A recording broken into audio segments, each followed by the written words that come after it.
and welcome back to my channel. I'm Sarah and today we are going to talk about the make one increases on the Purl-Side. I have already started a little swatch here where I made a make one left on the knit side, and to counter this or to mirror this increase I have to knit a make one purl left on the wrong side of the knitting. These increases are really easy, so don't be afraid of it, and I will walk you through it step by step and show you how you can work them. So we will start with a make one left increase. To work this, we have to find the strand that is in between our stitches, and we will insert our needle from front to back and bring it onto your needle. You can also pick the strand up with the right needle and lay it again from front to back onto your left needle.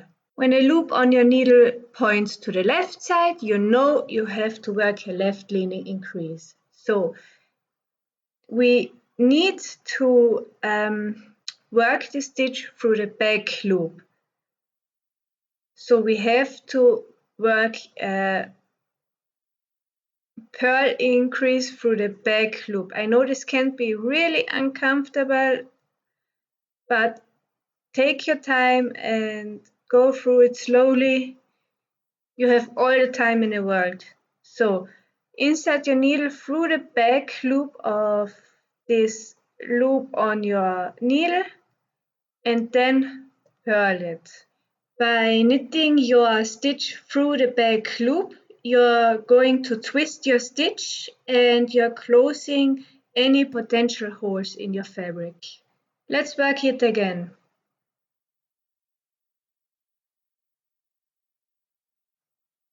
Pick up the strand that is in between your stitches from front to back and bring it on your needle.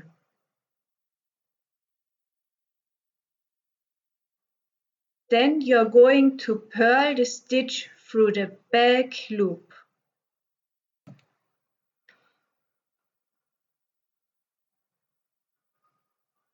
The next increase we are going to learn is the make one right on the Purl-Side. For this, we have to pick up our strand in between the stitches from back to the front. Our loop on the needle should lean to the right side. Then insert the needle through the front leg of the stitch and purl it.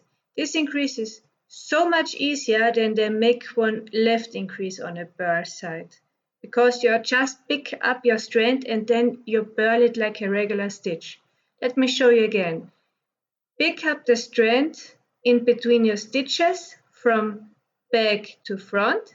Again, the loop should lean to the right side. And then purl it through the front loop like a regular stitch. I'm losing my yarn. And then purl it through the front leg of the stitch. This will again twist the stitch and there are no holes in our fabric. So that's it for today's tutorial. Thank you so much for watching, and if you are interested in the make one increases on the knit side, I will add the link in the description down below. Take care of yourself, stay healthy, and I will see you next time. Bye!